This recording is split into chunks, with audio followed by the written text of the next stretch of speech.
You don't show up at an event and begin to misyan just because the microphone is in your hands and an event organizer has entrusted you with the job of communicating effectively at their event and you're the one hosting the event.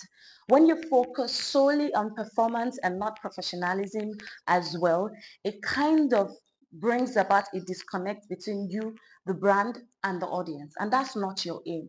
As an event host, your focus is to effectively communicate the messaging of the brand to the audience, which means that you are the bridge between the brand and their audience. Yes, you're the one standing in front of the audience, but it's not about you. So when you get up on stage, few instances where it's important for you to share a personal story, it's okay to do that, but don't overly do that. Don't overly indulge. Don't overshare because the event is not about you. The most professional thing to do is to focus on the branding. When you get to an event, you're saying, hello, hi, how are you all doing today? Welcome.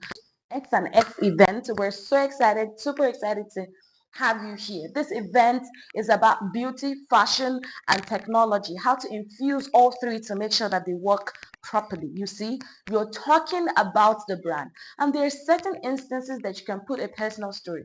Growing up, I didn't used to like to dress up because it wasn't the most fun thing to do. It was very tasking. I felt it was disturbance from my parents to get me to dress up. But after so many years of growing, living as a human being, I realized fashion is such a big part of what we do. Now, see Ashoke, the first thing that comes to your mind is the Yoruba tribe. If you see Lulubi, Ankwai, scarf, what comes to mind are the Northerners, right? So I gave a bit of personal story there, but it's more in line with fashion and I wasn't oversharing. This is something you can imbibe in your hosting experience as well. Let the event audience know that they are there for that event. You want to keep emphasizing on the messaging of the brand.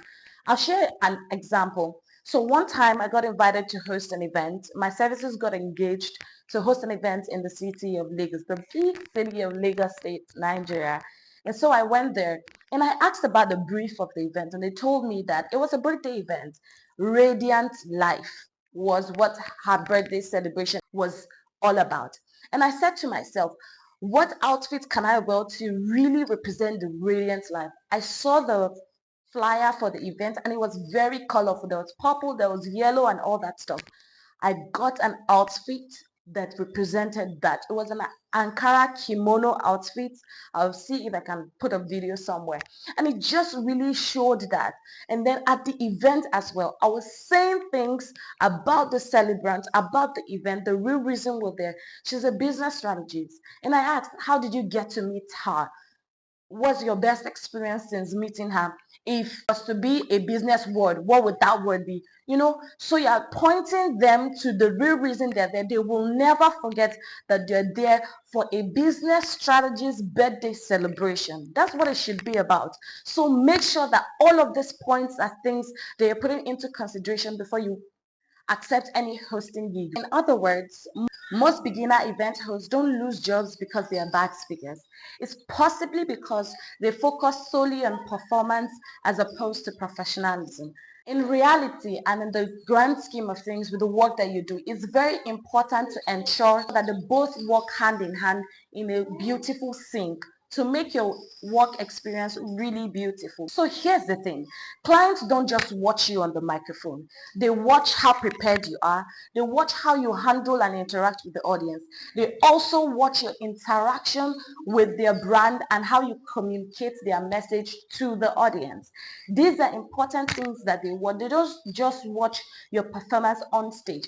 If you come early, are you a great team player or do you just want to outshine anybody you're working with?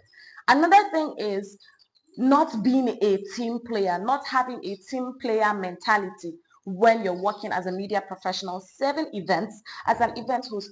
It's not the best. Nobody is an island of knowledge. You need people to help you carry out your job well. You need people. So it's best for you to have team player mentality. You're a team player because the event organizers brought you there to communicate the messaging of the brand that they have to the audience. So you want to be a team player. You're working with the vendors. This includes like the DJ, the food vendor, the event organizers, the programs manager. They're dishing out instructions and telling you what next is coming up. There might be a little change during the event. Maybe a speaker delays a bit, or there's a bit of technical glitch, or they want you to spend some more time interacting with the audience. All of this stuff is only a team player that can thrive as an event host, because being a team player is such an integral part of the work that you do. If you're not a team player, if you do not have the team player mentality, you're going to half the time be frustrated, and you don't want that, because hosting an event, standing in heels or standing for several hours if you're a guy and all that stuff is going to take a toll on you, and you don't need extra emotional stress or stretch that is going to add to your workload. You just want everything to be smooth and steady and something that's going to be easy and help you, really serve well as a professional event host. I hope this helps. Here's a shocking truth. You can be entertaining and never be booked. And I'm sharing with you how you can avoid that, because to get booked in this year and beyond as an event host, you want to ensure that you're ticking the right boxes, crossing the T's and dotting the I's. And what does this mean? It means that you're paying attention to the things that matters most to the client. It's not about you, it's about the event. So you want to do stuff that the clients are watching out for. Another lesson I want to share with you is that of co-hosting with someone. When you are assigned a job to host or pilot the flow of communications at an event with somebody else, you need to understand that you both are coming together to bring your uniqueness and serve the event. You're not there competing with each other. Once you have that mentality as well, it kind of helps you that you are looking out for the best of the events, not just about you. One thing that's going to play a major role with this is when you have done a personal work on yourself. That's why personal development is absolutely non-negotiable when you do work as an event host. Because you think that you're invisible, or that your characteristics do not show through, or your insecurities do not show through, you might be wrong on that, because sometimes it just kind of pops it out of you. So you have to do the deep work of personal development, your insecurities, your flaws, the things that you're not very comfortable about. I heard of an instance where a friend of mine was paired with someone to host an event, and the person was just doing anyhow. Let me now give you a personal story or personal instance of the time that I hosted with someone. So this person is a guy, and then we were paired together to host an event. From the first meeting, I knew that this was not going to be a smooth co-hosting experience. The reason is because task was given to us to go on social media and get out certain information. And he was saying, can somebody help to bring that, to get the information and send it to us? But that is why you are employed as the host, as the master of ceremony. This is part of the behind the scene work you have to do. And so I just got onto it and all that stuff. And then we talked about the outfit. We planned color coordination, because to me, professional representation also includes how you look to an event. Tell me why on the day of the event or pre-event, the day before the event, I just met this guy and I was talking to him, finalizing the outfit that we're going to wear. Oh, I'm wearing this color and this color, you're wearing this color, corporate fit, right? I already sent him picture. This is what I'm wearing, what are you going to wear, so we can be in sync.